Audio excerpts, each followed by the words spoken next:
మన విజయవాడ పరిసర ప్రాంతాల్లోని కొన్ని విషాద ఛాయలైతే నెలకొంటా ఉన్నాయి.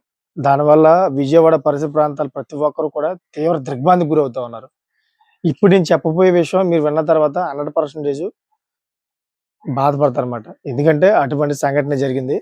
విజయవాడ నుంచి హైదరాబాద్ వెళ్తున్నటువంటి ఒక కారు టోల్ గేట్ దగ్గరలోనే, విజయవాడకి నియరెస్ట్‌లో టోల్ గేట్ దగ్గరలోనే ఒక ట్యాంకర్ వచ్చి దాని మీద పడిపోయిందన్నమాట. అది కూడా BMW కారు.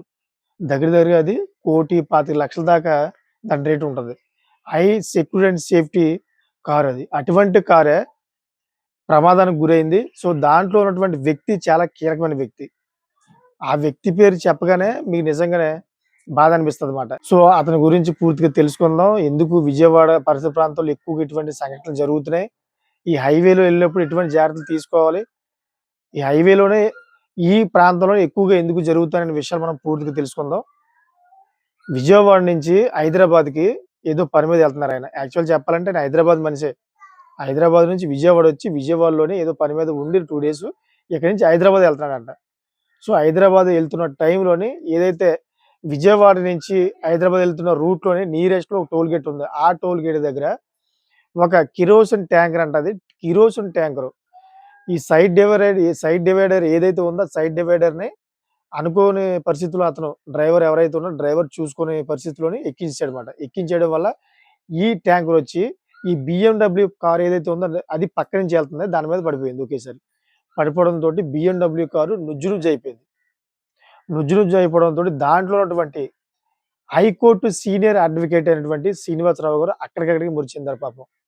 ఎందుకంటే ఆయన హైదరాబాద్ హైకోర్ట్‌లోని చాలా పేరుగాంచిన వ్యక్తి. హైదరాబాద్‌లోనే పేరుగాంచిన వ్యక్తి. అంతేకాకుండా మన ఆంధ్రప్రదేశ్‌లో కూడా చాలా పెద్ద పెద్ద రాజకీయ నాయకులందరూ కూడా అతనికి తెలుసు బాగాను. ఎందుకంటే అంత సీనియర్ అడ్వకేట్ ఆయన. ఆయన ఏదైనా కేస్ డీల్ చేసాడంటే ఆ విధంగా ఉంటదన్నమాట.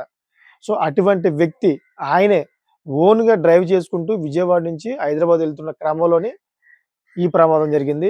సో, ఈ ప్రమాదాలు ఎలా జరుగుతాయంటే ఎవరైనా డ్రైవర్లు నిర్లక్ష్యంగా ఉండడం వల్ల ప్రమాదాలు జరుగుతాయి. ఫస్ట్ కారణం అదే.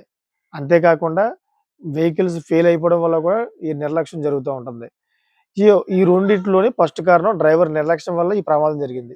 డ్రైవర్ అనుకోని స్థితిలోని సైడ్ డ్రైవర్ ఎక్కించడం వల్ల ఈ బండి అనేది పక్కకు వాలిపోయింది. దీని పక్క నుంచి వెళ్తున్నటువంటి BMW కార్ మీద పడిపోయిందన్నమాట. సో, దయచేసి విజయవాడ నుంచి హైదరాబాద్ ప్రయాణాలు చేస్తున్నటువంటి ప్రజలందరూ కూడా ఈ వీడియో రూపంగా అయితే విన్నపించేదైతే తగు జాగ్రత్తలుగా డ్రైవింగ్ చేయండి. అదేవిధంగా డిస్టెన్స్ చూసుకోండి.